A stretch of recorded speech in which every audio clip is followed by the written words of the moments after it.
So this is the talk I had this morning with my 14-year-old son about porn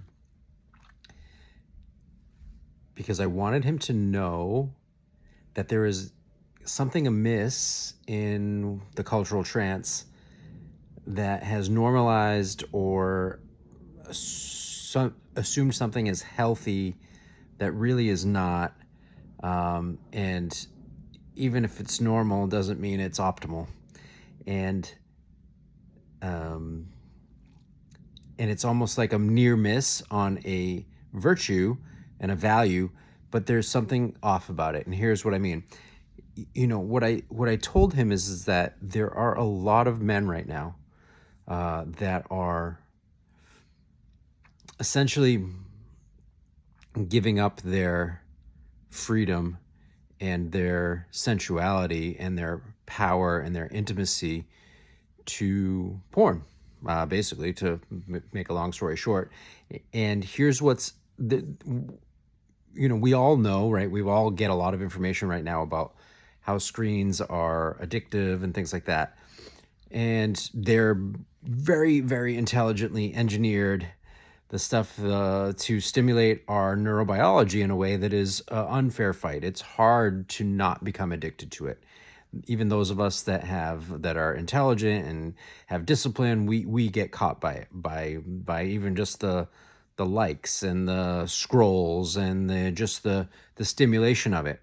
But when you add to that the millions of years of biological thrust that is sexuality, and the images and the sensations of not only just sexuality, so you have screens, tons of dopamine, let's put dopamine in quotes, but like tons of neurochemical reward, just activating biological mechanisms that are hard to resist.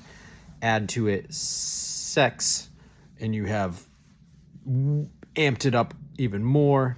Add to it, taboo or adrenaline types, or not standard, or these, and then you amp it up even more.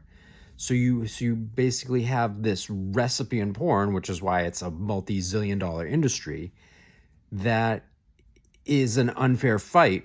And what is ultimately happening here, I have firsthand experience of a number of marriages that are going in the shitter, basically because a guy is basically choosing porn addiction over intimacy, over and what is the perversion here on, and what I said to my son is like, this is not people that are like, the depraved weirdo that's just like sitting in his room all day. These are people that wear suits and ties to work and make a lot of money and are leaders of things that that you would think are successful.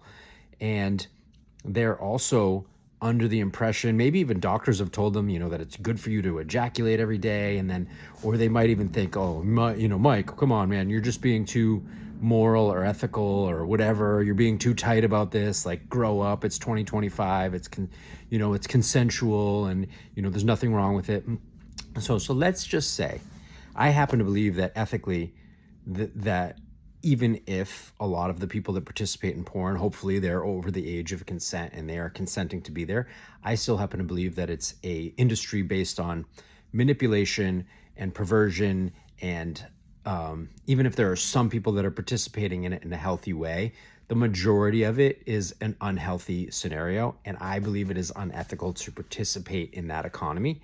And but I realize I have a higher moral, ethical standard than most, and whatever. So even if it was even if we grant that it's ethical and consensual, the idea that there's a tremendous value and there's a tremendous wisdom in saving up sexual energy, just first and foremost. So there's just like full stop on that. And the idea of like daily ejaculation, I think is really a a terrible waste of energy.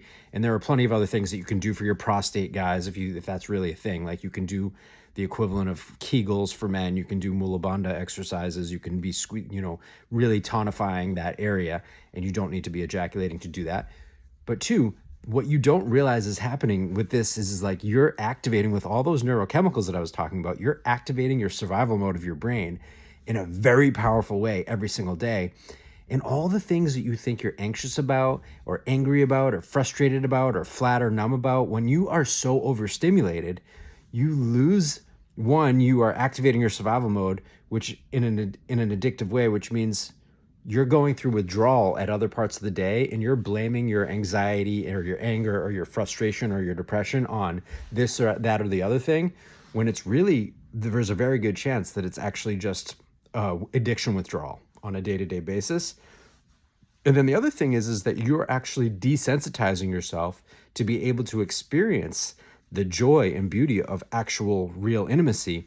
And a simple analogy here is if you continually dip a strawberry in sugar, and you just eat strawberry with sugar, strawberry with sugar, strawberry with sugar, eventually the strawberry is going to be, and pretty soon actually, the strawberry is going to taste bland by comparison, and you won't really enjoy strawberries.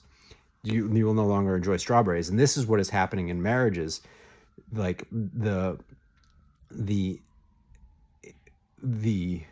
person loses their capacity to enjoy normal, healthy, intimate sex, and they also aren't willing to expose themselves to the type of vulnerability that is required to have, to really make love.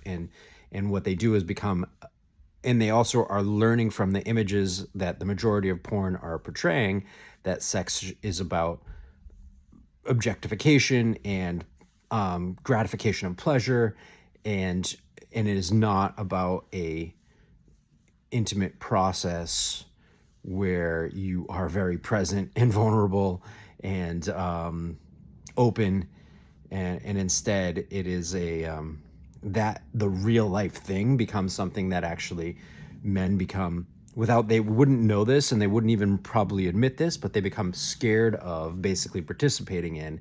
And it's easier for them to just go to their offices or their rooms and open up the screen and have at themselves and